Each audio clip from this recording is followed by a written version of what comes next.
قربانی کے مسائل سے متعلق آج ارادہ ہوا کہ ان مسائل سے متعلق ایک کلپ ریکارڈ کروا دیا جائے اور لوگوں کو قربانی کے بیسک مسائل بتائے جائیں. لوگ بہت زیادہ جو سوالات پوچھتے ہیں تو اس کو میں نے کچھ اشارے لکھ لیے اپنے سامنے تاکہ جو سوال بہت زیادہ پوچھے جاتے ہیں میں ان کے بارے میں ریکارڈ کروا دوں. تو میں انشاءاللہ یہ جو قربانی ہے اس کے بالکل شروع سے لے کے آخر تک ترتیب سے کوشش کرتا ہوں کہ مسائل بیان کروں, اور جو مسائل بہت زیادہ پوچھے جاتے ہیں اللہ تعالیٰ سے دعا ہے کہ وہ سارے آ جائیں. تو پہلا سب سے بڑا مسئلہ یہ ہے کہ قربانی واجب کس پر ہے. قربانی واجب کس پر ہے؟ لمسم عوام کی سہولت کے لیے ایک نصاب بیان کرتا ہوں جو علماء بتاتے ہیں کہ 52.5 تولہ چاندی, دیکھ لیے گا نیٹ پر. تو اتنی مالیت کا کسی کے پاس سونا ہو یا چاندی ہو یا تجارتی مال ہو, تجارتی مال کہتے ہیں وہ سامان جو بیچنے کے لیے آپ نے خریدا ہے, یا کیش رقم ہو, یا یہ کہ ضرورت سے زائد سامان, ضرورت سے زائد سامان کہتے ہیں وہ سامان جو پورے سال بھی استعمال نہ ہوتا ہو. تو ایسی کوئی چیز اگر آپ کے پاس اتنی مالیت کی پڑی ہوئی ہے, یا ایک نہیں 2-4 چیزیں مل کے اتنی مالیت کو پہنچ جاتی ہیں, یعنی خلاصہ یہ نکلا کہ آپ کے جو استعمال میں آنے والی چیزوں کے علاوہ آپ کے پاس اتنی مالیت کی مال موجود ہے, اور ضروری خرچے اس میں سے نکال دیں, قرضے نکال دیں, وہ سب نکال کے بھی اتنے پیسے آپ کے پاس بچتے ہیں 50, 55, 60 ہزار تک, تو پھر آپ پر قربانی واجب ہے. یہ بہت مختصر بتا رہا ہوں کیونکہ اگر میں اس کی نصاب کی ڈیٹیل میں گیا تو پورا کلپ اسی میں نکل جائے گا. تو لمسم ایک بتا رہا ہوں آپ کو کہ اتنا اماؤنٹ کسی کے پاس ہو تو اس پر قربانی واجب ہے. پھر بھی سمجھ میں نہ آئے تو اس بارے میں میرے دوسرے کلپ یوٹیوب پہ آپ کو مل جائیں گے, یا دوسرے علماء سے آپ تفصیل پوچھ لیں, وہ انشاءاللہ آپ کو ڈیٹیل بتا دیں گے, کیونکہ نصاب میں اگر میں زیادہ ڈیٹیل میں گیا تو بہت ہی لمبی بات ہو جائے گی پھر. تو اس پر قربانی واجب ہے. بڑا مسئلہ یہاں پر ایک یہ اٹھایا جاتا ہے کہ کیا گھر کا سربراہ اگر قربانی کر لے تو سب کی طرف سے کافی ہو جائے گی, یا جو بھی صاحب نصاب ہے جس میں بھی استطاعت ہے اس پر الگ سے قربانی واجب ہے. اس میں فقہا کا اختلاف ہے. بعض علماء کی رائے یہ ہے کہ ایک آدمی اگر گھر کی طرف سے قربانی کر لے تو سارے اہل خانہ کی طرف سے کافی ہو جاتی ہے, اور اس کے بارے میں بعض تابعین سے آثار منقول ہیں, مصنف ابن ابی شیبہ کی روایات ہیں. لیکن ہماری رائے یہ ہے, اور بر صغیر کے علماء کی رائے یہ ہے, اور امام ابو حنیفہ رحمہ اللہ تعالیٰ کی بھی رائے یہی ہے کہ ہر شخص پر الگ سے قربانی واجب ہے اگر وہ صاحب نصاب ہے. اور اس کی 2 دلیلیں بہت مضبوط ہیں. سب سے مضبوط دلیل رسول اللہ صلی اللہ علیہ وسلم کی حدیث ہے, من وجد سعة لأن يضحي فلم يضحي فلا يقربن مصلانا. آپ صلی اللہ علیہ وسلم نے فرمایا جس کے پاس قربانی کی طاقت تھی اور اس نے قربانی نہیں کی تو وہ ہماری عیدگاہ کے قریب بھی نہ پھٹکے. اس سے پتہ چلتا ہے کہ جس کے پاس بھی اس طاقت ہے, تو اس میں یہ نہیں ہے کہ گھر کا سربراہ سب کی طرف سے کرے گا. تو یہ جو ہے ایسا نہیں ہے, بلکہ صاف الفاظ ہیں حدیث کے کہ جس کے پاس بھی استطاعت ہے تو وہ اس پر قربانی اس کو کرنی پڑے گی. اور دوسری دلیل یہ ہے کہ عبادات میں کہیں بھی ایسا نہیں ہوتا کہ ایک کی عبادت دوسرے کی طرف سے کافی ہو جائے. تو اس پر قیاس کا تقاضا بھی یہی ہے کہ جب اسلام میں کوئی بھی ایک عبادت دوسرے کی طرف سے کافی نہیں ہوتی تو یہ کیسے ممکن ہے کہ قربانی جو مستقل سنت ابراہیمی ہے وہ ایک کرے اور دوسری کی طرف سے بھی وہ خود بخود ادا ہو جائے. تو یہ اس کا بھی تقاضا ہے. بعض حضرات یہ دلیل دیتے ہیں کہ حضرت ابو بکر اور عمر رضی اللہ عنہما قربانی نہیں کرتے تھے. اچھا سوری, یہ دوسرے مسئلے کی دلیل ہے. تو پہلا تو یہ ہو گیا کہ قربانی ہر صاحب استطاعت پر لازم ہے. بیگم کے پاس اگر زیور ہے اور اتنی مالیت کا ہے تو اس پر بھی قربانی واجب ہے. پھر وہ الگ بات ہے کہ اس کی طرف سے میاں اس کی پرمیشن سے کر دے, یعنی واجب تو اس پر ہوگی لیکن ضروری نہیں ہے کہ وہ خود کرے, اس کی طرف سے اس کا میاں بھی کر سکتا ہے اس کی پرمیشن سے, اجازت سے, اور میاں اپنی طرف سے بھی ایک کر دے اور بیگم کی طرف سے بھی ایک کر دے. یعنی گھر کے ایک فرد کرے گا اور سب کی طرف سے کافی ہو جائے یہ نہیں ہے, بلکہ ہر فرد کو الگ کرنی پڑے گی. وہ الگ بات ہے کہ اپنے پیسے سے کرنا ضروری نہیں ہے, وہ فرد خود کرے یا کسی سے کروا دے. کہ جب کسی سے قربانی کروائے گا تو اس کو پیسے دے, یا جو قربانی اس کی طرف سے کر رہا ہے وہ خود اپنے پیسے استعمال کر لے تو بھی ٹھیک ہے. یعنی یہ بھی ٹھیک ہے کہ آپ کے جو ابا ہیں, آپ کے جو والد صاحب ہیں وہ قربانی کر رہے ہیں اور سب بالغ بچوں کی طرف سے کر رہے ہیں, پیسے کسی سے نہیں لے رہے, تو بھی ٹھیک ہے, کوئی حرج نہیں. یا شوہر بیوی کی طرف سے کر رہا ہے اور پیسے نہیں لے رہا اس سے, تو بہت اچھی بات ہے, ایسا نیک شوہر اللہ میاں سب کو دلائے. تو یا بیگم صاحبہ کر رہی ہیں اپنے خرچے پہ اور میاں کی طرف سے بھی کر رہی ہیں, میاں سے پیسے نہیں لے رہی, سبحان اللہ, بہت اچھا لگا آپ کو سن کے, تو ہمیں بھی بہت اچھا لگا. تو یعنی پیسوں کا ہر ایک کا ڈالنا ضروری نہیں. اچھا یہ بھی ایک مسئلہ ہوتا ہے کہ بڑا بھائی کر رہا ہے سب کی طرف سے اور سب سے آدھے پیسے لے رہا ہے قربانی کے, وہ یا تھوڑے پیسے لے رہا ہے, باقی پیسے اپنی جیب سے ڈال رہا ہے, تو بھی ٹھیک ہے. یعنی جس کی طرف سے قربانی ہو رہی ہے اس کے لیے خود سے پیسے یعنی خرچ کرنا ضروری نہیں ہے. اس کی طرف سے اگر کوئی اور خرچ کر دیتا ہے تو بھی ٹھیک ہے, چاہے پورے پیسے خرچ کرے یا آدھے پیسے خرچ کرے. قرضہ لے کے بھی قربانی کی جا سکتی ہے. آپ کے پاس اگر پیسے نہیں ہیں تو آپ قرضہ لے کے کر سکتے ہیں, اگر آپ کو یقین ہے کہ میں یہ قرضہ بعد میں لوٹا سکتا ہوں. البتہ قرضہ کھا کے قربانی ٹھیک نہیں ہے کہ آپ نے کسی کا قرضہ دینا ہے, وہ مانگ رہا ہے, دروازے پہ کھڑا ہوا ہے, وہ دے نہیں رہے اور آپ اس کے پیسوں سے بکرے کاٹ رہے ہیں آپ. یہ ٹھیک نہیں ہے, یہ آخرت کے لیے بھی نقصان دہ ہے اور وہ بکرے کے لیے تو نقصان دہ بہرحال ہے ہی ہے. تو ایک مسئلہ تو یہ ہو گیا. دوسرا مسئلہ یہ ہے کہ قربانی کیا واجب ہے یا سنت ہے. تو اس بارے میں بھی دونوں رائے ملتی ہیں علماء کی. جو علماء کہتے ہیں سنت ہے وہ بھی عام سنت نہیں مانتے بلکہ سنت مؤکدہ. سنت مؤکدہ کا مطلب جو نہیں کرے گا قابل ملامت ہوگا.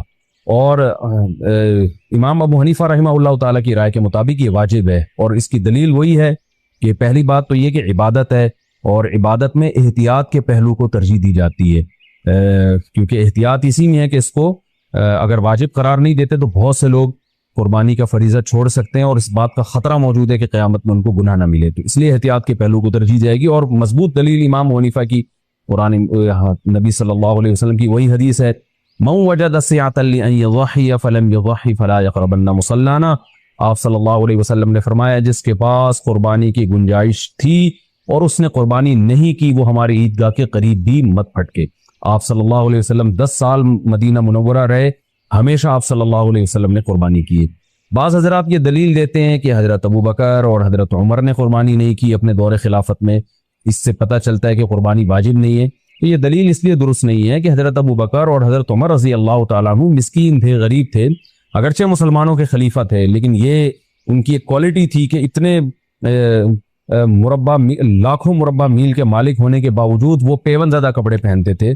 تو صاحب استطاعت پہ قربانی واجب ہے. یہ دونوں حضرات بڑے تھے مگر قربانی نہیں کی انہوں نے, جیسے کہ روایت میں آتا ہے اس کی وجہ استطاعت نہ ہونا. تو استطاعت اگر نہیں ہے تو پھر قربانی لازم نہیں ہے, بلکہ اگر آپ قرضہ لے کے قربانی کرو گے اور خطرہ ہے کہ میں قرضہ ادا نہیں کر سکتا تو پھر تو جائز ہی نہیں ہے آپ کے لیے, کیونکہ دوسروں کا حق دبا کے آپ کے لیے عبادت کو کی بجا آوری یہ ٹھیک نہیں ہے. اس کی فضیلت کیا ہے قربانی کی؟ رسول اللہ صلی اللہ علیہ وسلم نے ارشاد فرمایا بقرعید کے دنوں میں یو ایام نہر میں اللہ کو جانور کا خون بہانے سے زیادہ کوئی عمل محبوب نہیں ہے, اور ہر بال کے بدلے میں اللہ نیکی عطا فرماتے ہیں. یہ قربانی کی بہت بڑی فضیلت ہے, اور اس کی فضیلت آپ علماء سے بیانات میں سنتے ہیں. میں بھی چونکہ بہت مختصر جلدی بات کر رہا ہوں تاکہ میں پورے موضوع کو جلدی سے سمیٹ لوں. گائے کاٹنی کیسے؟ پہلی بات, آپ قصائی کو کنٹرول کرنے کا طریقہ کسی انسٹیٹیوٹ میں جا کے سیکھیں آپ, کیونکہ گائے سے زیادہ بقرعید کے دنوں میں قصائی کو کنٹرول کرنا مشکل کام ہے. حقیقت بتا رہا ہوں آپ کو, قصائی گڑبڑیں کرتے ہیں. پہلی بات, قصائی کیا کرتا ہے, کیونکہ اس کے پاس اس 3 دنوں میں نا بقرعید کے قصائی سے زیادہ مہنگا دنیا میں کوئی آدمی ہوتا نہیں ہے. 3 دنوں سے پہلے بچڑا جو مہنگا تھا نا, اب بچڑے اس کی ساری قیمت کدھر چلی جاتی ہے؟ قصائیوں کی طرف. اب قصائی کی ویلیو ہے, تو قصائی پکڑائی میں نہیں آتے, ان کو ہوتی ہے جلدی. آپ لائے, پہلی گڑبڑ قصائی یہ کرتا ہے کہ جانور کو گرایا, منہ میں ہوتا ہے اس کا گٹکا, منہ میں ہوتا ہے پان, منہ ہلا ہی نہیں رہا ہوتا, تکبیر ہی نہیں پڑھ رہا ہوتا. وہ کیسے پڑے گا جب اتنا بڑا گٹکا منہ میں رکھ کے پیک کے ساتھ بیٹھا ہوا ہے؟ تو تکبیر نکلے گی تو گٹکا ضائع ہو جائے گا نا اس کا. نہیں آ رہی میرا خیال ہے بات سمجھ میں. تو وہ چھری چلا رہا ہوتا ہے. ابے بھائی, تو آپ نے کیا کرنا ہے, قصائی سے بولیں جانور گرا دو, اس کی ٹانگیں قبلہ رخ کر دو. جانور کی قبلہ رخ ٹانگیں جب کریں گے تو جانور کا رخ قبلے کی طرف ہو جاتا ہے. سمجھتے ہیں نا لوگ کیا کرتے ہیں کہ وہ ٹانگیں ادھر ہیں, منہ بیچارے کا گھما رہے ہوتے ہیں اس طرف کو, ٹھیک ہے نا. تو وہ بھی جانور بزبان حال کہتا ہے بیل میں ہوں, حرکتیں تیری ہیں بیل جیسی. تو اس کو گرا کے آپ نے کیا کیا, اس کا رخ کہاں کر دیا؟ قبلے کی طرف. بلکہ اور آسان کر کے بتاتا ہوں, جو ذبح کرنے والا ہے نا اس کا رخ قبلے کی طرف ہونا چاہیے. سمجھتے ہیں بات کو؟ تو اس طرح سے جانور کو گرائیں کہ آپ کا رخ کہاں بن رہا ہو.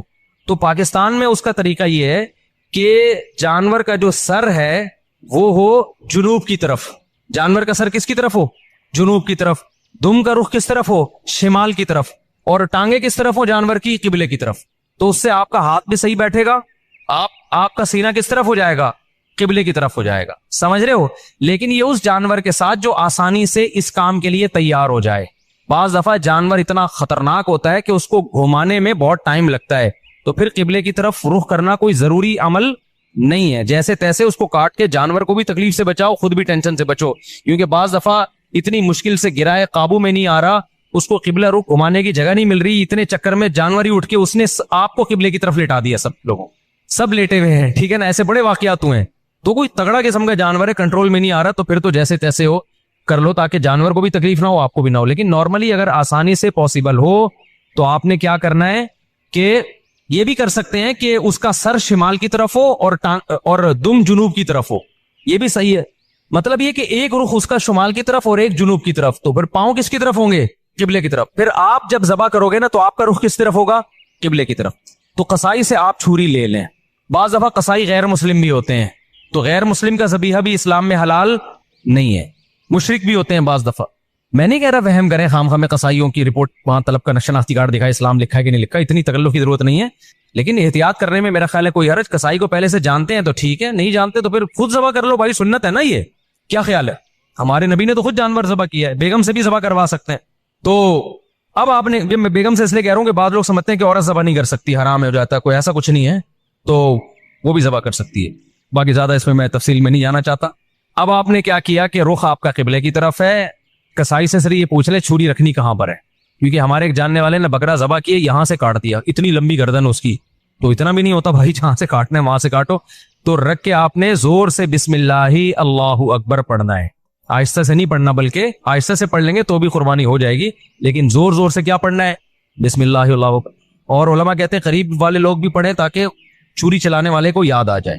آپ نے جب ذبح کیا تو صرف 4 رگیں کاٹنی ہیں اس کی, ایک نرخرا, یہ جو خوراک کی نالی ہے, ایک سانس کی نالی ہوتی ہے, اور 2 ودج ہوتی ہیں جو دل سے پریشر کے ساتھ خون دماغ کی طرف لے کے جا رہی ہوتی ہے نا, 2 نالیاں, بہت پریشر سے اس سے خون نکلتا ہے. تو یہ 4 ٹوٹل نالیاں کٹ جائیں گی.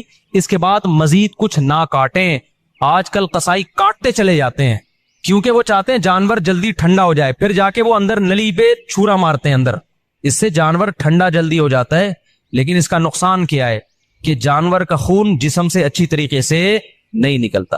ذبح کرنے میں جو ایک بہت بڑی حکمت ہے وہ ہے کہ جانور کی باڈی سے اس کا خون نکل جائے سارا. خون اچھی چیز نہیں ہے. اب گورے بھی اس بات کو مان رہے ہیں, وہ بھی ذبح کی طرف آ رہے ہیں کہ بلڈ نکلنا چاہیے, خون میں بیماریاں ہوتی ہیں, خون کوئی انسانوں کے کھانے کی چیز نہیں ہے. تو اب اگر یہ حرام مغز میں جب وہ مارتے ہیں نا چھورا, اس سے جانور کے اعصاب ٹھنڈے ہو جاتے ہیں, تو دماغ نے جو باڈی کو میسج بھیجا ہوا تھا کہ ایمرجنسی لگی ہوئی ہے, تڑپو, اور باڈی تڑپ رہی تھی, اور اس کی وجہ سے خون کیا ہو رہا تھا؟ بہت تیزی سے نکل رہا تھا. تو جب وہ اس کا سارا نروس سسٹم ہی خراب ہو گیا تو باڈی کے احساس ختم, باڈی تڑپنا ختم, اور بلڈ نکلنا ختم.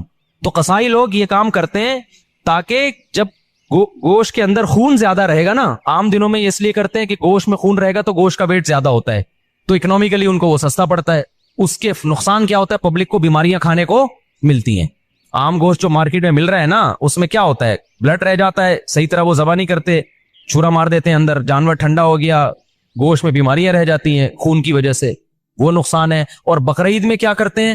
بقرعید میں ان کو جلدی ہوتی ہے, یہ اکنامیکلی ان کو نقصان ہوتا ہے کہ اگر ہم نے جانور کے ٹھنڈا ہونے کا انتظار کیا تو اتنی دیر میں ہم 10 بچڑے اور گرا سکتے تھے. ہمیں وسیم کے یہاں بھی جانا ہے, غفار کے یہاں بھی جانا ہے, ستار کے یہاں بھی جانا ہے, سارا یہ تھوڑی کہ ہم اس کے ٹھنڈا ہونے کا انتظار کریں گے. تو لہذا وہ فوراً کیا کرتے ہیں؟ اندر چاقو مار دیتے, چورا گھوم دیتے ہیں تاکہ ٹھنڈا ہو جائے جلدی. تو آپ نے پہلے ٹریننگ کرنی ہے قصائی کو کنٹرول کرنے کی, کیونکہ لوگوں نے یہ میرے بیانات بھی قصائیوں کو سنا ہے کہ ابے 4 رگیں کاٹ کے آرام سے کھڑا ہو جا, 2 منٹ اس کا خون نکلنے دے آرام سے, جب نکل جائے گا خون پھر کھال اتارنا شروع کر دو اس کی, اپنی طبعی موت اس کو مرنے دو, ذبح ہونے دو. لیکن قصائی کو پتا ہے کہ بھائی اگر یہ تو میں تو دیر ہو جائے گی مجھے, تو آپ اس کو بیان سنائیں, سمجھائیں, قصائی باز نہیں آتا. تو اس لیے میں بار بار کہتا ہوں کہ آپ نے جو جس کھونٹے سے جانور کو باندھا ہوا تھا نا, 4 رگیں کاٹ کے تھوڑی دیر کے لیے وہاں سے قصائی کو باندھ دیں آپ. معذرت کے ساتھ قصائیوں سے پیشگی معذرت, وہ بھی ہمارے دوست یار ہیں بھائی, اسی سوسائٹی کا حصہ ہیں, لیکن کنٹرول میں ہی نہیں آتے نا, وہ کرتے ہیں, وہ نہیں مانتے. تو آپ نے تھوڑی دیر کے لیے جتنے بندے بیل پر تھے وہ سارے بیل کو چھوڑ کے کس پہ آ جائیں؟ قصائی پہ آ جائیں, اس کو کنٹرول کریں. وہ کاٹے گا, اندر تک کاٹتا رہے گا, اس کو بولے 4 رگیں کٹ گئی بس, سمجھ رہے ہو؟ اس سے گوشت میں ذائقہ بھی آئے گا, گوشت میں بیماریاں بھی نہیں آئیں گی. اور شریعت کا جو حکمت ہے کہ گوشت پاک ہو جائے, کیونکہ خون پاک چیز ہے یا ناپاک چیز ہے؟ ناپاک چیز ہے. تو گوشت کو شریعت چاہتی ہے خون سے کیا ہو جائے؟ پاک ہو جائے, تو پاک ہو جائے گا. سمجھتے ہو؟ تو یہ کام جب آپ نے کر لیا, اس کے بعد قصائی کو بولے بھائی تو اب چھری سے جو بھی کرنا ہے کر, وہ کھال وال اتارے گا. اس کے بعد آپ نے کیا کیا ہے وہ پھر جو شروع میں کلیجی نکلتی ہے لوگ اس کی چاہت میں ہوتے ہیں جلدی سے ہم کلیجی کھا لیں. تو اب آپ نے حصے ایسے بنانا ہے کہ ٹھیک ہے آپ کلیجی وہ جو چیزیں نکل رہی ہیں اس کی تیلی ویلی جو لوگوں کو شوق ہوتا ہے وہ آپ نے 7 حصے کیے اور 7 حصوں میں تھوڑا سا گوشت بھی لے کے ملا دیا اور تھوڑی سی کلیجی بچا کے رکھ لی. یعنی کلیجی کے 7 حصے کیے, کلیجی دل ولز کے 7 حصے کیے اور اس میں 7 میں کیا ملا دیا, بوٹیاں ملاتی کچھ, اور آخر میں جو گوشت کے 7 حصے کیے ان میں کیا ملا دی, کلیجی ملا دی. اب سود کے مسائل سے آپ کی حفاظت ہو جائے گی, سمجھ رہے ہو. اب اگر کہیں تھوڑا زیادہ تھوڑا کم بھی چلا گیا نا تو سودی حکام جاری نہیں ہوتے. پھر آخر میں پھر بھی بہتر ہے تول دیں تاکہ لوگوں کو بھی نہ ہو نا, تولنے میں لوگوں کے دل بھی صاف رہتے ہیں کہ پتہ نہیں کیا یہ برتن میں نہیں ہوتا صحیح دفعہ. سمجھ رہے ہو کہ نہیں سمجھ رہے, یہ کام آپ نے کرنا ہے. ایک اہم بات, قصائی کو اجرت میں گوشت دینا جائز نہیں ہے. قصائی کی آپ نے اجرت طے کی, بھائی یہ جانور ذبح ہوگا اور اس کے اتنے حصے ہوں گے اور یہ سب کے تم نے کرنا ہے, تمہیں اتنے پیسے دیے جائیں گے. اگر وہ کہتا ہے میں پٹ کا گوشت لے کے جاؤں گا تو قربانی کے جانور کے گوشت کو کمیشن یا اجرت کے طور پر استعمال بولو نہیں کر سکتے, کیونکہ اس کا مطلب آپ اس گوشت سے معاشی فائدہ اٹھا رہے ہو, پیسے بچا رہے ہو نا ایک طرح. آپ کے ہم نے تو پیسے اس کو پورے دیے تو پیسے پورے دیے لیکن یہ ایگریمنٹ کا حصہ ہے.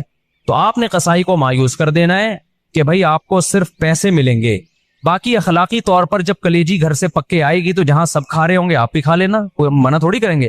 الگ سے اس کا کوئی گوشت میں حصہ نہیں ہونا چاہیے. سمجھتے ہو, اس کو مایوس کر دیں آپ کہ پیسے ملیں گے. اور پھر آخر میں جب آپ گوشت بانٹ رہے ہوں تو کسی کو بھی دے دیں, پھر اس میں قصائی کو بھی دینے میں کوئی حرج نہیں ہے. لیکن آج کل یہ عرف بن چکا ہے, قصائی لازمی گوشت کا حصہ لے کے جاتے ہیں, پھر وہ بیچ رہے ہوتے ہیں بقرعید کے بعد دکانوں میں بک رہا ہوتا ہے پھر وہ, سمجھ رہے ہو. کھال کے بارے میں کیا حکم ہے, کھال جانور کی یا تو آپ استعمال کر لیں, کسی کو بھی دے دیں شرکا میں سے, اس کی کھال کو آپ نمک وغیرہ لگا کے استعمال کر لیں, جائے نماز بنا لیں, بڑی بہترین چیز ہوتی ہے.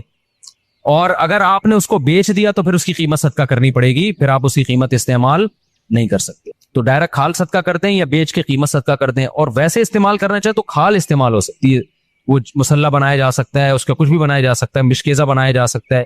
پہلے زمانے میں تو لوگ یہی کچھ کرتے تھے. یہاں تک بات کھوپڑی شریف میں آ گئی ہے. تو اچھا, ایک اہم کام آپ نے یہ بھی کرنا ہے کہ بھائی قربانی کے وقت نا ذکر اذکار کا ہونا چاہیے, شور شرابے کا نہیں ہونا چاہیے. یہ عبادت ہے, اللہ کے حکم پہ آپ اللہ کے مسخر کردہ جانور کو کاٹ رہے ہو, اللہ کے دربار میں پیش کر رہے ہو, تو یہ عبادت کا وقت ہے. اس میں جس قسم کا ہلہ گلا ہو رہا ہوتا ہے یہ اس موقع پہ بالکل سوٹ نہیں کرتا. گوشت کھاتے ہوئے آپ ہلہ گلا کر لیں, شام کو تکے بن رہے ہیں تھوڑا سی مذاق کر لیں, لیکن جب جانور ذبح ہو رہا ہے نا تو اس وقت یہ ہنسی مذاق کا ٹائم نہیں ہے. اس وقت کس چیز کا ٹائم ہے, اللہ کے ذکر. دعا پڑھیں, انی وجہت وجہی للذی فطر السماوات والارض حنیفا وما انا من المشرکین. اے اللہ میں نے اپنے رخ کو ذات کی طرف پھیر لیا جس نے آسمانوں اور زمین کو پیدا کیا, میں شرک کرنے والوں میں سے نہیں ہوں. صرف تیرے نام پہ جانور کاٹوں گا, کسی اور کے نام پہ نہیں کاٹوں گا. ان صلاتی و نسکی و محیای و مماتی للہ رب العالمین, میری نماز میری قربانی صرف کس کے لیے, اللہ کے لیے. تو اس طرح کے الفاظ زبان سے عربی میں یا اردو میں دہرائیں, اے اللہ یہ ہماری طرف سے ہے, اس کو تو اپنے دربار میں قبول کر لے. اس وقت جو ہلہ گلا باجے پوں پوں اچھل کود, یہ بہت غلط حرکت ہے. سمجھ رہے ہو کہ نہیں, بالکل ایسے موقع پہ مسلمان پہ یہ چیزیں سوٹ نہیں کرتی. جو عبادت کا موقع ہے اس میں آپ اس طرح کی انٹرٹینمنٹ کر رہے ہو کہ پتہ ہی نہیں چل رہا کہ کوئی شادی ہو رہی ہے یا عبادت ہو رہی ہے. سمجھ رہے ہو کہ نہیں سمجھ رہے, یہ کام کرنا ہے آپ نے. اس کے بعد جب جانور کٹ جائے اور حصے ہو جائیں تو آپ نے کیا کرنا ہے, اگر آپ غریب ہیں, آپ کے بچوں کی تعداد زیادہ ہے, گوشت کھانے کو کم ملتا ہے سال میں غربت کی وجہ سے, فیملی بڑی ہے, تو سارا گوشت خود ہی کھا لیں. پھر ایک حصہ صدقہ کرنا یہ افضل بھی نہیں ہے, کیونکہ اپنے بچوں کا حق پہلے ہے, دوسروں کا حق اسلام میں بعد میں. بعض ایسے غریب ہوتے ہیں بیچاروں کو پورے سال گوشت نہیں ملتا, اب انہوں نے پیسے جمع کر کے قربانی کر لی تو کھاؤ بھائی, ٹھیک ہے نا, پھر صدقہ نہ کرو. لیکن اگر اللہ نے آپ کو مالی وسعت دی ہے, آپ پورے سال گوشت کھاتے رہتے ہیں, تو پھر 1/3 گوشت کیا کر دیں, کم سے کم بولو صدقہ کر دیں, افضل ہے. کیونکہ قرآن کہہ رہا ہے کلوا منہا, خود بھی کھاؤ اور مسکینوں کو بھی کھلاؤ. تو کم سے کم 1/3 گوشت کیا کر دیں آپ, وہ صدقہ کر دیں, آپ لوگوں کو کھلا دیں. آپ سمجھتے ہو کہ نہیں سمجھتے. دوسرا کام, باقی 1/3 کا کیا کرے, وہ رشتہ داروں کو دے دیں. لیکن اگر رشتہ داروں نے بھی قربانی کی پھر نہ دیں ان کو, تو 2/3 کھا لیں. لیکن 1/3 کوشش کریں کیا کرے بھائی, صدقہ کر دیں. یہ مالداروں کے لیے, غریب آدمی کیا کرے, پورا کھا جائے, ٹھیک ہے نا. اللہ کی طرف سے ضیافت ہے, بار بار موقع ملتا نہیں تو پھوڑ دے. اچھا, پھر تیسری بات, قربانی کے گوشت کو ایک بہت اہم مسئلہ ہے کہ بعض لوگ ساری قربانی صدقہ کر رہے ہوتے ہیں کہ اپنے ملک میں اپنے گھر میں کرنی نہیں ہے، بلکہ ہم نے کیا کرنا ہے دوسرے ملک میں، غریبوں کے ملک میں کرنی ہے. جیسے امریکہ اور یو کے میں لوگ کر رہے ہوتے ہیں، وہاں نہیں کر رہے قربانی، یار ساری پاکستان میں کر دو، غریبوں کو کھلا دو. یہ مناسب نہیں ہے. آئی بات سمجھ میں؟ کیونکہ قربانی میں یہ اصل صدقے کا حکم نہیں ہے. اصل صدقہ بھی ہے اس میں ضمناً، اصل تو حکم یہ ہے کہ بقرعید کے 3 دن ہیں، اللہ چاہتا ہے میرے نام پہ جانور کاٹو اور پھر اللہ کی طرف سے آپ کے لیے اس کی میزبانی ہے. اللہ میاں کہہ رہے جانور ذبح کرو اور کیا کرو، پھر کھاؤ اللہ کی نعمت. آپ کہہ رہے میں نہیں کھاؤں گا، میں کیا کروں گا، میں پاکستان میں قربانی کروں گا، میں انڈیا میں کروں گا، میں افریقہ میں کروں گا، میں خود کچھ بھی نہیں کھاؤں گا. تو میں یہ نہیں کہہ رہا کہ حرام ہے، ناجائز ہے، قربانی کا ثواب تو ملے گا، لیکن یہ ایک نوعیت کا اعراض ہے اللہ کی ضیافت سے. روزہ حرام کر دیا تاکہ آپ گوشت سے اوائڈ نہ کریں. اس لیے علماء یہ کہتے ہیں کہ آپ ٹھیک ہے باہر ملک میں قربانی کریں غریبوں کے لیے، کم سے کم ایک حصہ آپ اپنے ملک میں جہاں آپ رہتے ہیں وہاں کریں، اس لیے تاکہ قربانی کا گوشت آپ کے گھر میں آئے اور آپ اس گھر کو اس گوشت کو کھائیں. اب مالدار لوگ کہتے ہیں ایکچولی ہمیں ضرورت نہیں ہے کھانے کی، ہم پورے سال کھاتے ہیں، ہمیں کیا ضرورت. میں نے دیکھا ہے ایسے مالداروں کا، ہم تو کھاتے ہیں پورے سال ہی گوشت کھاتے ہیں. فون کیا اپنے خادم کو، یار تم ایسا کرو وہ وہیں عیدی سینٹر میں ذبح کر کے وہیں غریبوں کو بانٹ دو. اور بھائی آپ کو کب، ہم نے کب کہا کہ آپ نہیں کھاتے؟ یہ والا وہ والا نہیں ہے جو آپ پورے سال کھاتے ہیں. سمجھ میں آ رہی ہے بات؟ یہ وہ والا گوشت نہیں ہے جو آپ پورے سال کھاتے ہیں. دیکھو آپ کے ابا نے آپ کو بلایا، آپ گئے، آپ کے ابا نے بڑی خوشی کا اظہار کیا میرا بیٹا آج مجھ سے ملنے کے لیے آیا ہے، اور آپ کے ابا نے آپ کے لیے دال چاول لا کے رکھ دی. آپ کو ابا میں دال چاول، میں تو ویسے ہی اتنا کھاتا پیتا آدمی ہوں، میں تو کوفتے کھاتا ہوں، اور ابھی بھی میں نے تھوڑی دیر پہلے برگر کھایا، تو ایکچولی یہ آپ لائن میں دے دیں، شاپر میں ڈال کے دے دیں، میں کسی محلے میں کسی کو صدقہ کر دیتا ہوں. آپ نے شاپر میں ڈالا اور آپ نے کہا صدقے کا ثواب لوں گا میں. ابا کو غصہ آئے گا کہ نہیں آئے گا؟ ابے تو مجھے خوش کرنے کے لیے دھونے والے کھا لیتا ہے اس میں سے، میں نے تیرے لیے بنائے ہیں. تو جس میں تکبر ہوگا وہ نہیں کھائے گا، جس میں تواضع ہوگی وہ پیٹ بھرا ہوا بھی ہوگا نا، تو ابا کے سامنے دال چاول ایسے کھائے گا جیسے کئی دن کا بھوکا ہوں میں. کیا خیال ہے بھائی؟ ایسے کھائے گا جیسے کئی دن کا بھوکا ہوں. وہ کہے گا مجھے تو بہت مزہ آ رہا ہے اس کے کھانے میں، بڑا دل چاہ رہا تھا میرا کھانے کو، آپ نے بڑے صحیح ٹائم پہ ابا میرے لیے دال چاول کا انتظام. ایسے موقع پہ کہنا ابا شاپر میں ڈال دو، میں پاکستان میں صدقہ کر دیتا ہوں. ٹھیک ہے نا، وہاں غربت زیادہ ہے. تو یہ جو باہر ملکوں میں، لندن میں، امریکہ میں لوگ اپنے گھر میں ذرا بھی قربانی نہیں کرتے، یہ غلط کرتے ہیں. ٹھیک ہے آپ پاکستان غریب ملک ہے، یہاں بھی قربانی کر لیں، لیکن اگر ایک ہی حصہ کرنا ہے نا تو پھر اپنے گھر میں کریں، صدقہ بعد میں کر دینا آپ. کیونکہ اللہ میاں یہ گوشت، یہ وہ بکرا نہیں ہے جو آپ روزانہ کاٹ کے کھاتے ہیں، یہ وہ بکرا ہے جو کون کھلا رہا ہے؟ اللہ کھلا رہا ہے. تو اس میں تکبر کہ ایکچولی ہمیں تو ضرورت نہیں ہے، ایکچولی ٹوپی ڈرامے چھوڑ دو بھائی، اللہ کھلا رہا ہے، شوق سے کیا کرو، کھاؤ. اللہ نے ہمیں بھی رزق دیا الحمدللہ. مجھے یاد ایک دفعہ بقرعید میں کیا ہوا کہ جی وہ میرا سفر تھا، اب دال چاول ہی مل رہی ہے بقرعید کے دن. مجھے اتنا غصہ آیا، یار آج ہماری عید کا دن ہے، کہیں سے گوشت لے کر آؤ بھائی قربانی کا. میں نے ساتھیوں کو ہلا دیا، پھر انہوں نے انتظام کیا بھائی وہ فلاں جگہ. میں نے کہا بھائی گوشت کھائیں گے یار ہم، یہ پاگل تو ہم مسلمان ہیں بھائی، بقرعید کے دن ہم پاگل ہیں؟ مرغی چکن بریانی مجھے لا کے بقرعید میں رکھ دی سفر کی وجہ سے نا. میں نے کہا ہم نہیں کھائے گا چکن بریانی، ہمیں قربانی کا کیا چاہیے، گوشت. اللہ کو یہ ادا ایسے موقع پہ کیا ہوتی ہے، پسند ہوتی ہے. ہمارے نبی کو کھانے پینے کا بالکل شوق نہیں تھا. سب سے زیادہ کھانے پینے سے اوائڈ کس نے کیا ہے؟ سید الانبیاء محمد صلی اللہ علیہ وسلم نے. آپ تو فاقوں سے رہتے تھے. بقرعید کے دن آپ کھاتے نہیں تھے جب تک جانور ذبح نہ ہو جائے اور پہلا نوالا گوشت کا آپ کے پیٹ مبارک میں نہ جائے. سمجھ رہے ہو کہ نہیں سمجھ رہے؟ اپنا شوق دکھانے کے لیے کہ ہم آج نہیں کھائیں گے، پہلا نوالا کیا جائے گا ہمارے پیٹ میں، قربانی کے گوشت کا. تو اللہ سے استغنا مت دکھاؤ، اللہ کے سامنے تکبر بولو مت کرو، وہاں عاجزی ظاہر کرو. اللہ ہم تو کھاتے رہتے ہیں، وہ بھی تو ہی کھلاتا ہے، اپنے خرچے پہ کون سا کھاتے ہیں ہم، ٹھیک ہے نا. سو ان دنوں میں تو کھلائے گا ہم کھائیں گے. تو اس لیے بقرعید کو کوشش کریں ناشتہ بھی نہ کریں قربانی کے، لیکن یہ قربانی کے گوشت جب ٹائم پہ مل جائے. ورنہ آج کل جو قربانی کا گوشت کسائی لوگ اثر میں تیار کر رہے ہوتے ہیں تو پیٹ کمر سے چپک کے خود قربانی کا بکرا بنا ہوا ہوتا ہے آدمی. پہلے زمانے میں ٹھک ٹھک ٹھک قربانی ہوتی تھی. تو اس لیے بقرعید کے دن جو ہے نا، جو یورپ امریکہ میں لوگ رہتے ہیں، بھائی اپنے گھر میں قربانی کا گوشت لایا کرو، کھایا کرو، بچوں کو بھی کھلاؤ. بولو، بچے پوچھیں ابا آج کیوں بکرے کھائے جا رہے ہیں؟ بیٹا یہ ہمارا عید کا دن ہے اور یہ ضیافت کس کی طرف سے ہے؟ اللہ کی طرف سے. آج ہم گوشت کھائیں گے. سمجھتے ہو گے نہیں سمجھتے ہو؟ ہاں، جس کو پرہیز ہے بڑے گوشت سے وہ بکرا کھا لے. ایسا نہ ہو کہ اتنا فارم میں آ جائے کہ ڈاکٹر نے منع کیا ہوا ہے بڑا گوشت کھانے سے. بعض لوگ یہ بھی کر رہے ہوتے ہیں بھائی اللہ میاں نے جب کھلا رہا ہے تو میں تو کھاؤں گا، ڈاکٹر کہہ رہے تو گائے مت کھا. ٹھیک ہے نا، تیرا کولیسٹرول بہت بڑھ چکا ہے. آپ کہہ رہے ہو اللہ کھلا رہا ہے, تو اللہ تو کھلا رہا ہے, لیکن اللہ کہہ رہا ہے پہلے اپنی صحت بھی دیکھو نا. تو اپنی صحت کے حساب سے آپ نے کیا کرنا ہے, اس کو کھانا ہے. تو اللہ کا شکر ہے اب تک ہماری صحت تو افورڈ کر رہی ہے, ہم کھا لیتے ہیں, تو ہم تو کھائیں گے بھائی. تو اس لیے خوشی سے کھایا کرو, رغبت سے کھایا کرو. ہمارے نبی نے جب حج کے موقع پہ عید الاضحیٰ کے دن 100 اونٹ ذبح کروائے, آپ نے 100 اونٹ, 60 اپنے ہاتھوں سے کیے, باقی حضرت علی سے کروائے, نہر کروائے. اور شدید بھوک کا ٹائم تھا کیونکہ حج کیا آپ نے, کتنی تھکاوٹ ہوتی ہے 10 ذی الحجہ کو حاجیوں کو. میں نے جب یہ حدیث سنی نا مجھے بڑا مزہ آیا, کیونکہ ہمارے پیٹ بھی کمر سے چپکا ہوا تھا حج میں, بھوک سے حالت خراب ہو گئی تھی. تو پھر وہ حدیث آئی سامنے کہ نبی صلی اللہ علیہ وسلم جب شدید بھوک کی حالت میں, شدید تھکاوٹ میں, تو آپ نے صحابہ سے پوچھا الیس ھذا یوم النحر, کیا یہ قربانی کا دن نہیں ہے؟ کتنا مزہ آیا ہوگا نا کہ یہ دن کون سا ہے بھائی, یہ تو قربانی کا دن ہے, یہ تو کھانے پینے کا دن ہے. صحابہ نے کہا یا رسول اللہ, آپ نے 100 اونٹ نہر کروائے, پھر ہر اونٹ کا گوشت جمع کر کے اس کی یخنی بنائی گئی, اور اس یخنی کو آپ صلی اللہ علیہ وسلم نے پیا, تاکہ 100 کے 100 اونٹ جو اللہ کے نام پہ ذبح ہوئے ہیں سب سے تناول کرنے کا موقع مل جائے. تو ہمارے نبی تو استغنا نہیں کر رہے کہ میں کیوں کھاؤں بھائی, ٹھیک ہے نا. اور کتنا زبردست مزہ آیا ہوگا نا, وہ گوشت کی یخنی کتنی مزے کی ہوتی ہے. بھوک کی حالت میں جب آپ یخنی کھائیں, آپ لوگ کو نہ بھوک لگ رہی ہے نہ گوشت کا مزہ ہے, تو آپ لوگ کی سمجھ میں باتیں بالکل, ایک 4 شادیوں کی باتیں آپ کی سمجھ میں نہیں آئیں گی, ایک گوشت کھانے کی باتیں آپ لوگ کی سمجھ میں نہیں آئیں گی. اس کے لیے کچھ دن ماحول بدلنا پڑے گا آپ کو, ٹھیک ہے نا. چونکہ ٹماٹر, کھیرے, ککڑیاں, پیزے, برگر کھا کے نا اب وہ گوشت والا سیٹ اپ کیا ہو گیا ہے, ختم. آپ کو تو میں یہ بتاؤں کہ عید کے دن آپ 3 پیزے کھائیں بھوک میں, ایک دم آپ سب جوش میں آ جائیں گے, دیکھنا. تو ہم نے تو پیزوں کا عادی نہیں بنایا الحمدللہ اپنے آپ کو, اس لیے ہمیں گوشت کا مزہ آتا ہے.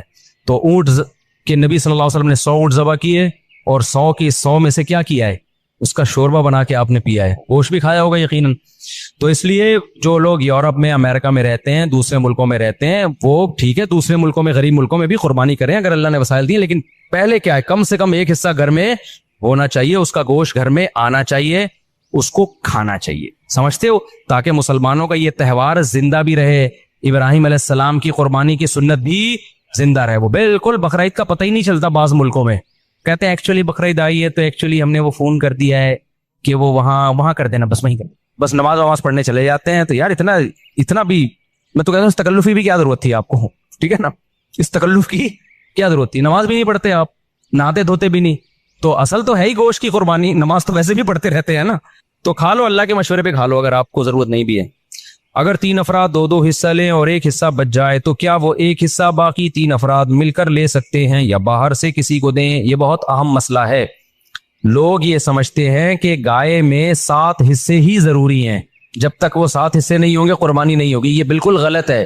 گائے میں زیادہ سے زیادہ 7 حصے ہو سکتے ہیں, کم سے کم 6 بھی ہو سکتے ہیں, 5 بھی ہو سکتے ہیں, 4 بھی ہو سکتے ہیں, 3 بھی ہو سکتے ہیں, 2 بھی ہو سکتے ہیں. نہیں یہی بات سمجھ میں, مثال کے طور پر 2 آدمی گائے لے کر آئے, آدھی ایک کی ہو گئی, آدھی ایک کی, تو 2 حصے ہو گئے. 3 آدمی گائے لے کر آئے, 1/3 ایک کی, 1/3 ایک کی, 1/3. اب یہ نہیں کہ یہ 1/3 میں آگے منہ والا حصہ تمہارا, بیچ والا, پوری گائے میں 1/3. 4 آدمی گائے لے کر آئے, یہ ایک آدمی لے کر آیا, 3 آدمیوں کو حصے بیچ دیے اس نے, ٹوٹل 4 برابر حصے کر دیے. لوگ سمجھتے ہیں کہ اب 3 آدمی ہیں تو ایک 4 حصے لے, 2 آدمی ہیں تو ایک 4 حصے لے گا, ایک 3 حصے لے گا. یہ ضروری نہیں ہے, سمجھ رہے ہو, اس تکلف کی بالکل بھی ضرورت نہیں ہے. کر لیا تو بھی قربانی ہو جائے گی. تو یہ 7 سے زیادہ لوگ شریک نہیں ہو سکتے, 7 سے کم 6 بھی ہو سکتے ہیں, 6 برابر حصے کر لیے جائیں, ٹھیک ہے. اچھا, گائے کے حصوں کو میرے بھائی خوب سمجھ لو, گائے یا اونٹ میں جب 7 لوگ یا 4 لوگ یا 3 لوگ شریک ہوئے تو جتنے بھی شریک ہوں گے تو خوب سمجھ لیں. تو یہ حصے متعین کر کے قرآن بیان کر رہا ہے, تو ایسے رشتہ دار جن کے حصے قرآن نے متعین کر کے بیان کیے ہوں ان کو ذوی الفروض, فرض متعین حصے والا یعنی ذوی الفروض کہا جاتا ہے. سمجھ میں آ رہی ہے بات؟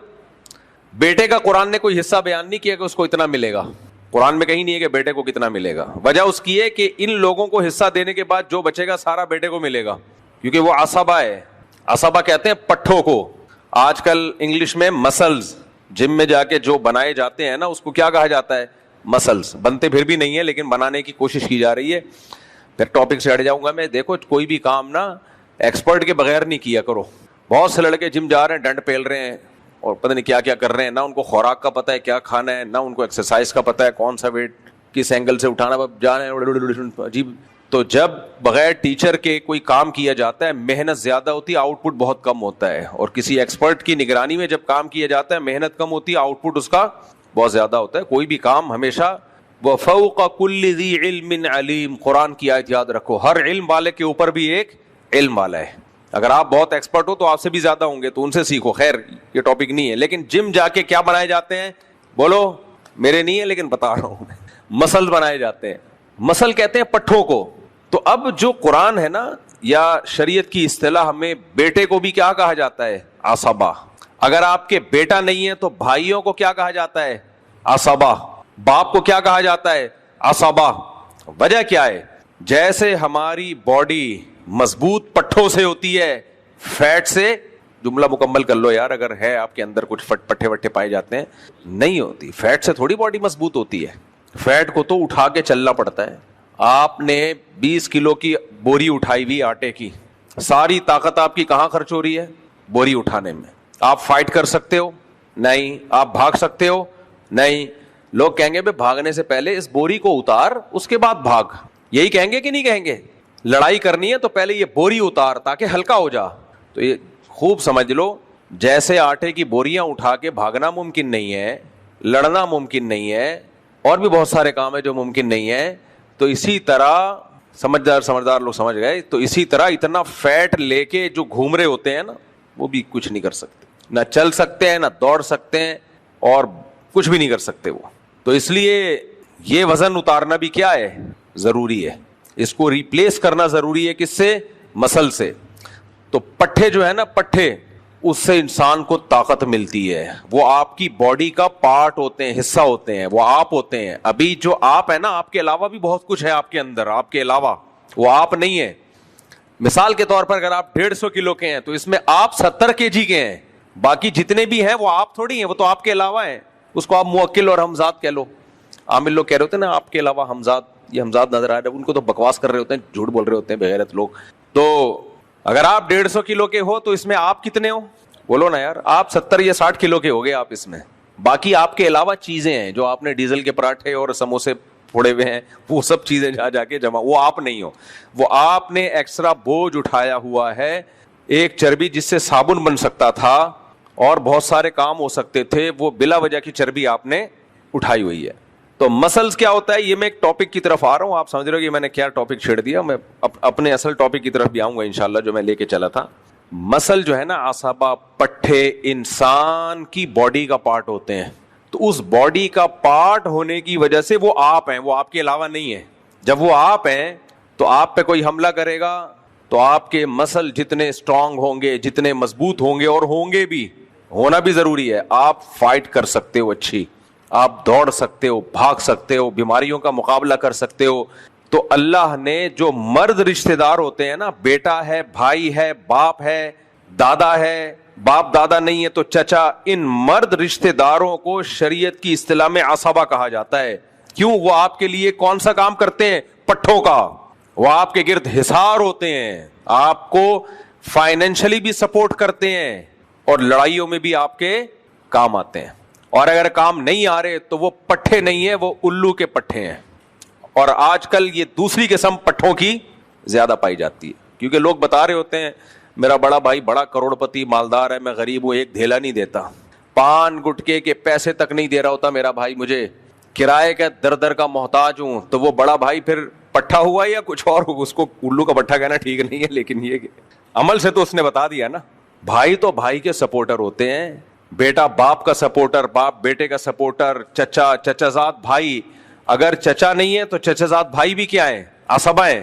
تو جو مرد رشتہ دار ہیں نا, وہ عصبہ ہوتے ہیں اسلام میں. عورت ظاہر ہے بیچاری, وہ دفاع نہیں کر سکتی, لڑ نہیں سکتی, اور شریعت میں اس کو کمانے کا بھی نہیں ہے, وہ تو کھائے گی, وہ اس کو تو حکم یہ ہے کہ کھلاؤ. تو سپورٹ جو کرنے والے ہوتے ہیں کون ہوتے ہیں, عصبہ. تو اسی لیے شریعت نے حکم یہ دیا ہے کہ وراثت کا حصہ ذوی الفروض, یعنی جو قریبی رشتے, جو جن کے حصے اللہ نے متعین کر دیے, ان کو دینے کے بعد جو بچے گا وہ سارا کہاں جائے گا, عصبہ کے پاس جائے گا. پھر عصبہ میں اللہ نے شرط لگا دی, جو قریب کا عصبہ ہے تو دور کے عصبہ کو محروم کرے گا. وہ بیٹا ہے تو باپ عصبہ نہیں بنے گا, باپ کا رشتہ زیادہ قریبی ہوتا ہے, لیکن چونکہ اس میں ایک اور چیز دیکھی گئی ہے, ضرورت باپ کو نہیں ہے, بیٹے کو ہے, کیونکہ اپنے اس باپ نے اپنی عمر گزار چکی ہے, تو مقام تو اس کا بیٹے سے زیادہ ہے. لیکن وراثت میں صرف یہ نہیں دیکھا نا, ایک اور پوائنٹ بھی دیکھا ہے شریعت نے, کہ آپ کے مرنے کے بعد آپ کی اولاد کے کام آئے, کیونکہ ابھی اس نے زندگی گزارنی ہے, ابا زندگی گزار چکے ہیں, ابا کی وراثت آپ کو ملے گی اور آپ کی آپ کے بچوں کو ملے گی. ہاں ابا کا ایک حصہ متعین کر دیا, لیکن اگر بیٹے نہیں ہیں تو پھر عصبہ کون ہے؟ پھر باپ کے پاس جائے گا سب کچھ. باپ نہیں ہے تو دادا, دادا نہیں ہے تو چاچا, چاچا نہیں ہے تو چچا کا بیٹا. تو یہ تو خیر ایک الگ ٹاپک تھا. تو شریعت کے جو احکام ہے نا, ان میں بڑی حکمتیں چھپی ہوئی ہیں اور ان سے بہت کچھ سیکھنے کو ملتا ہے. تو یہ جو عصبہ کا لفظ ہے یہ دو چیزیں بتا رہا ہے. نمبر ایک, یہ سپورٹر ہوتے ہیں, فائنینشلی بھی آپ کو سپورٹ کریں گے, اور شریعت میں ذمہ داری بھی انہی پہ ڈالی گئی ہے مالی سپورٹ کی. باہر مغربی دنیا میں نا ساری ذمہ داری لوگوں کی حکومت پر ہے. اسلام میں حکومت پہ ذمہ داری نہیں ہے. حکومت کی ذمہ داری یہ ہے وہ یہ دیکھے کہ عصبہ سپورٹ کر رہے ہیں کہ نہیں کر رہے. بھائی بھائی کے خلاف کیس کر سکتا ہے کہ میں غریب ہوں, مسکین ہوں, کچھ کھانے کو نہیں ہے, میرا بھائی میرا خیال نہیں کرتا, تو گورنمنٹ کا کام ہے وہ بھائی کو مجبور کرے کہ دو بھائی اس پہ خرچ کرو تم. تو ان ملکوں میں چونکہ ریلیشن ختم, ریلیشن کیا ہو گیا ختم, تو اب کوئی سپورٹ بیوی کو سپورٹ نہیں کر رہے, بھائی بھائی کو کہاں سے سپورٹ کرے گا. تو اس لیے میں بار بار کہتا ہوں ایک طرف ہو جاؤ, یا تو پورے انگریز کے پٹھے بن جاؤ یا پورے اسلام کی طرف آ جاؤ. جب اسلام کی طرف آؤ گے تو اس میں پھر بچے بھی ہیں, بیوی بھی ہے اور رشتہ دار بھی ہیں, پھر ان کو سپورٹ کرنا بھی ہے, وہ خالی پیلی کے نہیں ہے وہ. پھر اگر بھائی ہے تو اس کی ذمہ داری بھائی پر ہے, باپ کی ذمہ داری اولاد پر ہے بڑھاپے میں, ماں کی ذمہ داری اولاد پر ہے. آج دیکھ لو جتنے بڑے گھرانے ہیں وہاں پر ساری ذمہ داریوں سے وہ دستبردار ہو رہے ہیں. اخلاقیات کا معیار پتہ ہے کیا بن گیا ہے. کل میں ایک ولاگ دیکھ رہا تھا, کوئی باہر ملک کا کوئی ولاگ بنایا انہوں نے, اچھے آدمی ہیں, تو تعریفوں کے پول باندھ دیے انہوں نے. سڑکیں دیکھو, کچرا نہیں ہے, یہ نہیں ہے, وہ نہیں ہے, اتنے اچھے اتنے اچھے اتنے اچھے اتنے اچھے اتنے اچھے. آدمی کہتا ہے یار, اور ہمارا یہ نقشہ کھینچا اتنے گندے اتنے گندے اتنے گندے اتنے گندے, ہم لوگ اتنے گندے. بھائی بس کرو یار, بس کرو یار. ایک دم کسی کے ظاہر کو دیکھ کر فوراً ایک اسٹیٹمنٹ قائم کر لینا, اتنے اچھے ہیں اکیلے سارے, اچھے بہت ہیں لیکن ہے کیا اتنے اچھے, تو آپس ریلیشن کیوں نہیں ہے ان کا آپس میں؟ یہ کون سا ریلیشن ہے؟ تمیز سے بات کر لی, تھینک یو کہہ دیا, اس کے علاوہ کوئی ریلیشن ہی نہیں ہے. ارے کمبختو, اس کو ریلیشن تھوڑی بولتے ہیں. پیدا کرو نا مخلوق کو, بچوں کو پیدا کرو, ان کو کھلاؤ. تمہاری جیب سے جانا چاہیے بچوں پہ خرچہ, پیدا کر نہیں رہے کہ ان کو کھلانا پڑے گا. یہ ریلیشن ہے؟ کنجوسی کی انتہا, کہ اپنی اولاد کو پیدا نہیں کیا جا رہا کہ میرے مال میں وہ میرے ساتھ شریک نہ ہو جائے. اس سے بڑا بےغیرت دنیا میں کوئی نہیں ہوگا. میں کہتا ہوں بہت مشکل ہے میرے بھائی بات سمجھانا. اس زمانے میں کافر اپنا بچہ پیدا نہیں کرتا. کیوں؟ یہ تو بیوقوف بنا رہا ہوتا ہے غربت اور مہنگائی. اصل میں وہ کہنا چاہ رہا ہوتا ہے کہ مجھے خرچ کرنا پڑے گا اور میں اپنی اولاد پہ خرچ کرنے کے لیے تیار نہیں ہوں, کیونکہ جیسے میرا جسم میری مرضی, میرا پیسہ میری مرضی. تو جو مخلوق پہ خرچ کرنے کو تیار نہ ہو, اس کی رسپانسبلٹی اٹھانے کو تیار نہ ہو, اور مخلوق بھی کوئی جمشید کے بچے نہیں ہیں, آپ کے اپنے بچے, اس سے بڑا کنجوس اس کائنات میں پیدا نہیں ہوا جو اپنی بیوی پہ خرچ کرنے کے لیے تیار نہ ہو. تو کیا اخلاق رہ گا یار. تھینک یو وینک یو بتا, وہ ولاگ بنا رہے ہیں کہ دیکھیں کتنے اچھے اخلاق سے بات کی. ٹھیک ہے یہ سب چیزیں بہت اچھی ہیں, کتنا ایٹیٹیوڈ, کتنے زبردست, ٹھیک ہے ایک حد تک صحیح ہے یہ سب. خدا کی قسم ہم پھر بھی ان سے اچھے ہیں. ہمارے ہاں لاہوریوں کی مثالیں دی جاتی ہیں. ہمارے ہاں یورپ کو کمپیئر کیا جاتا ہے لاہور سے, کیونکہ پاکستان میں اخلاق سب سے زیادہ کس کے مشہور, گالیاں کہاں کی زیادہ مشہور ہیں؟ لاہور کی. گالیوں میں کسی میں ڈپلوما کرنا ہونا, کیونکہ میں لاہوریوں کا بھی میں اس کو بیلنس کروں گا, ایسا نہیں ہے کہ میں کسی قوم کی برائی کروں. ہم کراچی کی پیداوار ہے نا, یہ ہمیں گالی سننے کو نہیں ملتی تھی. جب ہم لاہور جاتے تھے نا تو مذاق مذاق میں ایسی ایسی گالیاں, تو ہم حیران ہوتے تھے. یہ کہ پہلے تو میں گھبرا جاتا تھا, پھر پتہ چلا کہ یہ تو محبت میں ہے, ایسا ہے.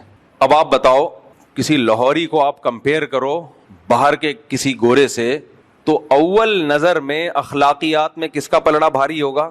گورے کا. خدا کی قسم وہ گالیاں دے کے پھر بھی اچھے ہیں. میں نے لاہوریوں کو اپنے ماں باپ کی خدمت کرتے ہوئے دیکھا ہے, بوڑھوں کی خدمت کرتے ہوئے. وہ اپنے بھائی کے لیے بھی لڑے گا, اپنے باپ کے لیے بھی لڑے گا. صحیح لڑے غلط لڑے الگ ٹاپک ہے یہ. بعض دفعہ غلط بھی لڑ رہے ہوتے ہیں, صحیح بھی لڑ رہے ہوتے ہیں, بعض غلط بھی لڑ رہے. رشتے کا پاس تو ہے نا, پاس تو ہے نا رشتے کا. وہ کھلائے گا اپنے بیوی بچوں کو ساری زندگی, مقروض ہو جائے گا, قرضے لے لے کے کھلائے گا.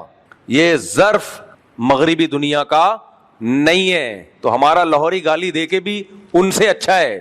نہ دیں گالیاں, میں کوئی تعریف نہیں کر رہا کہ اور شروع ہو جائیں, لیکن کمپیئر جب کیا کرو نا میرے بھائی کسی کو بھی اوور آل. دیکھو ڈاکٹر جو ہیلتھ کے ماہر ہوتے ہیں ان کو پتا ہوتا ہے ہیلتھ کی ڈیفینیشن کیا ہے. میں اور آپ دیکھیں گے کہ کوئی بڑا لمبا چوڑا خوب جان بن بنی بھی, ہم فوراً کہہ دیں گے ہیلدی ہے. کیا خیال ہے؟ فوراً کیا کہہ دیں گے؟ ہیلدی. ڈاکٹر نہیں کہے گا, ڈاکٹر کہے گا بھائی پہلے ٹیسٹ کرواؤ, بلڈ پریشر کیسا چل رہا ہے, شوگر لیول کیا چل رہا ہے, اور ایسا تو نہیں جتنا فیٹ ضرورت ہونا چاہیے اتنا بھی نہیں ہے, کچھ فیٹ بھی تو باڈی میں رہنا ضروری ہے نا, تو سارا ہی ختم اڑا دیا اس نے. تو ڈاکٹر ٹیسٹ کر کے بتائے گا میرے بھائی یہ دیکھنے میں ہیلدی ہے, حقیقت میں اس کے انتقال میں صرف 1 مہینہ باقی ہے. میرے بھائی وہ جو کلچر ہے نا اس کے انتقال میں 1 ہفتہ باقی ہے. 1 ہفتہ دنیا کے لحاظ سے 1 ہفتہ, جو قوموں کے تباہ ہونے کے لیے 1 ہفتہ ہوتا ہے, وہ قومیں سمٹ کے ویسے ہی ختم ہو رہی ہیں. پلڑا ہمارا بھاری ہے, سمجھ میں آ رہی ہے بات؟ پلڑا ہمارا ہے, وہ تو قومیں خود اپنے آپ کو کھا گئی ہیں. وہ قومیں ختم, بچا ہی کچھ نہیں, نہ بیوی نہ بچے, گرل فرینڈ گدے گھوڑے. گرل فرینڈ اور بوائے فرینڈ کی مثال گدے گھوڑوں کی ہوتی ہے. جس سوسائٹی میں گدے گھوڑوں کا نظام آ جائے اس سوسائٹی کی ویسے ہی وہ اس کا سب کچھ تباہ ہو گیا, ختم.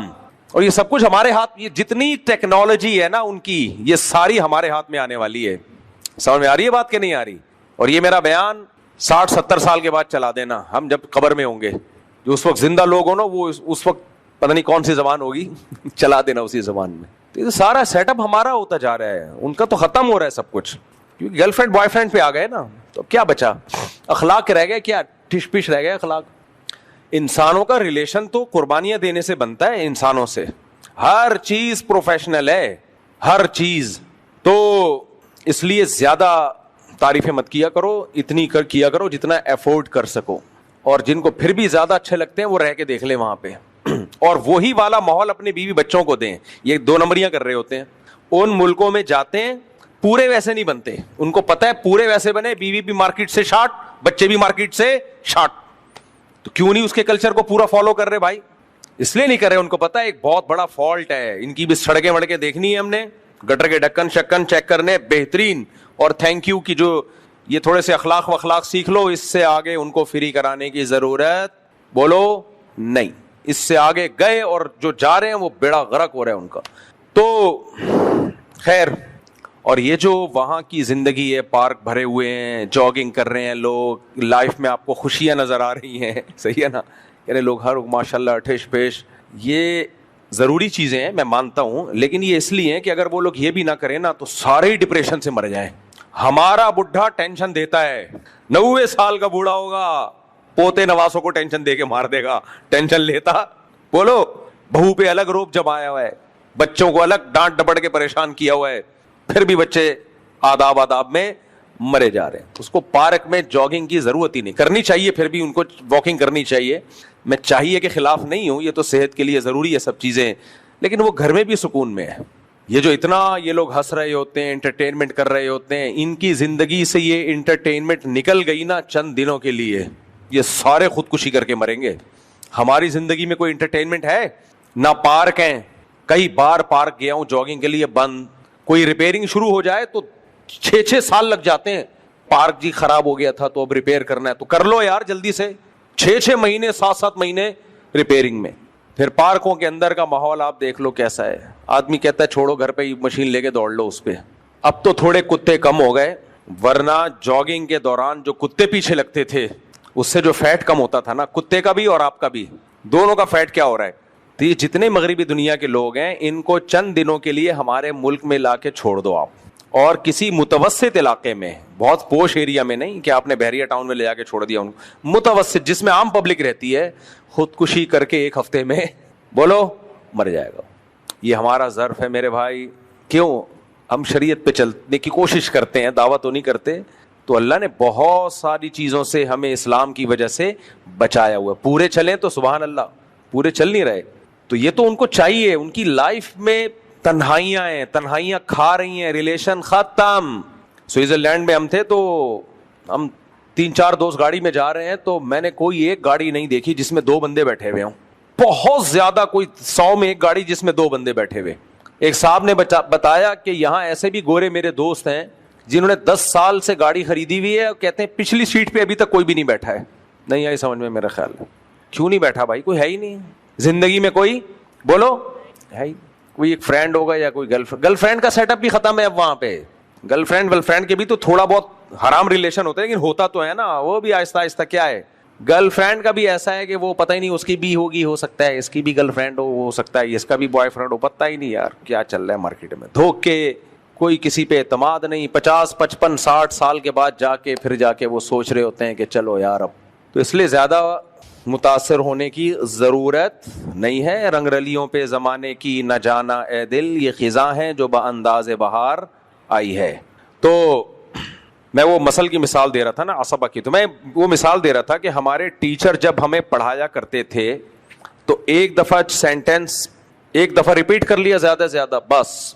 اب ہمیں نہیں پتہ چل رہا یار استاد جی نے بولا ذوی الفروز کی 2 قسمیں ہیں, عصبہ ورثہ کی 2 قسمیں, عصبہ اور ذوی الفروز. ذوی الفروز ان کو کہتے ہیں جن کے حصص متعین ہو, اور عصبہ انہیں کہتے ہیں کہ جن کے حصص متعین نہ ہو, یعنی جن ذوی الفروز کو حصے دینے کے بعد جو بچے تو جن رشتہ داروں کو ملتا ہے ان کو عصبہ کہا جاتا ہے. بس جی ختم. اب ہم بیٹھے بھائی وہ چلے گا, کیا ہو گیا, کیا بولا تھا, لیکن اب پتہ ہے کہ دوبارہ ریپیٹ نہیں ہوگا. تو وہ ہم ایسا دماغ لگا کے بیٹھتے تھے کہ جو الفاظ نکل رہے ہیں اس کو پورا کیچ کیا جائے. دماغ پورا حاضر ہوتا تھا. لکھنے کی اجازت نہیں تھی کہ بیٹھ کے لکھو اس کو. اس سے ازبر اتنی زیادہ ہمیں ہو گئی, کیونکہ ایک طالب علم نے جو زیادہ ذہین ہے, جس کا دماغ زیادہ حاضر تھا, اس نے پورے الفاظ, کسی نے آدھے ہو کے, پھر ہم بیٹھ کے اس کو ریپیٹ کرتے تھے, تکرار کرتے تھے, اور ہمیں وہ سینٹینس اچھی طرح سے یاد ہو جاتا تھا. ہمیں پتا تھا کہ یہ دوبارہ سننے کو نہیں ملے گا بھائی, دوبارہ نہیں ملے گا یہ. تو سارے لیکچر 50 60 70 لیکچر ایسے ہی ہوئے ہیں. ایک اور استاذ ہمیں پڑھاتے تھے بڑا زبردست, جب ہم تخصص فی الفقہ, فقہ میں تخصص یعنی افتاء کر رہے تھے. یہ میں اس لیے بھی تھوڑا مثالیں دے رہا ہوں تاکہ جو ٹیچر ہے ان کو بھی پتا چلے یہ بھی ایک میتھڈ آف ٹیچنگ یہ بھی ہوتا ہے. وہ ہمیں کتاب پڑھاتے, علامہ ابن عابدین رحمہ اللہ تعالیٰ کی مشہور کتاب ہے نا, جو مفتیوں کے لیے انہوں نے لکھی ہے. وہ کیا کرتے, فجر کے بعد ہمارا سبق ہوتا, ایک طالب علم سے کہتے کہ پڑھو, تو وہ عربی میں تھی, وہ عربی میں پڑھتا رہتا, جہاں تک تھک جاتا دوسرے سے کہتے اب تم پڑھو. دوسرا پڑھتا جہاں اسٹاپ ہوتا, چلو بھائی سبق ختم, شاباش پتلی گلی سے نکلو. یہ کیا ہو گیا بھائی؟ جب پہلے دن ہوا میں نے کہا واٹس گوئنگ آن, یہ کیا ہو رہا ہے بھائی؟ تو انہوں نے کہا بس ہو گیا نا سبق. ہم نے کہا یہ کیا کیسے ہو گیا؟ انہوں نے کہا لکھا ہوا ہے نا, یہ جنہوں نے علامہ ابن عابدین نے یہ کتاب لکھی ہے تو اس لیے تو لکھی ہے تاکہ تمہیں سمجھ میں آئے.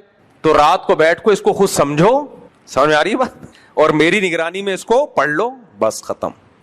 اس کا فائدہ یہ ہوا کہ ہمیں پتا ہے کہ اب اس کتاب کو خود سمجھنا ہے, ٹیچر پہ ڈیپینڈ نہیں. آ رہی سمجھ میں؟ بول لو میرے بھائی, ٹیچر پہ ڈیپینڈ نہیں کرنا ہے. اس کا فائدہ یہ ہوتا ہے کہ کتاب سمجھنے کی صلاحیت پیدا ہونا شروع. ہمیں جس طرح سے جامع رشید نے پڑھایا ہے ان کا احسان ہمارے اوپر ہے. اس وقت ہم بہت تھوڑے طلبہ تھے, 8-10 طلبہ تھے. اس کا فائدہ یہ ہوا کہ ہم پڑھتے ہی ٹیچر بن گئے, کیونکہ کتاب کو مفتی رشید احمد صاحب رحمہ اللہ تعالیٰ کا کہنا یہ تھا کہ کتاب ٹیچر پڑھائے گا ہی نہیں. ٹیچر کا کام ہے یہ نگرانی کرنا کہ طلبہ کتاب پڑھ رہے ہیں کہ نہیں پڑھ رہے, بس ختم. نہیں آ رہی میرا خیال ہے بات سمجھ میں؟ یعنی آپ نے کتاب جیسے پڑھنی ہے, جیسے حسامی ہماری اصول فقہ کی کتاب ہے, بہت ہی مشکل کتاب ہے, جو درس نظامی کے طلبہ جانتے ہیں. وہ ہم نے کیسے پڑھی, ہمارے استاذ مفتی حبیب